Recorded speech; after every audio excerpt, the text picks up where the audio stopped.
जिंदगी और मौत के इस अहम पल में कियांगे को अचानक चट्टान में एक बड़ी दरार दिखी। वो पूरी ताकत से उसमें से कूदा और आखिरी सेकंड में राक्षस के हमले को रोकने में कामयाब रहा।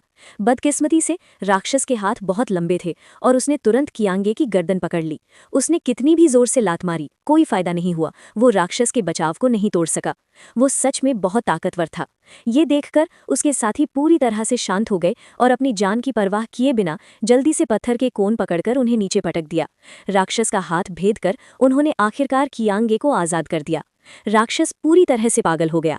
थोड़ी देर रोने के बाद वो अपनी पकड़ से आजाद हो गया। गुस्से में कियांगे ने अब और देर नहीं की और खुद को बचाने के लिए तुरंत एक ईंट पकड़ ली। हालांकि उन्हें हैरानी हुई कि उनके सामने जो इंसान जैसा राक्षस था उसने 1000 साल से ज्यादा समय तक खेती की थी। इस छोटी सी चोट का कोई असर नहीं हुआ। इसके बजाय इसने राक्षस को पूरी तरह से गुस्सा दिला दिया। अगले ही पल वो अपनी पकड़ से आजाद हो गया और बाहर निकल आया।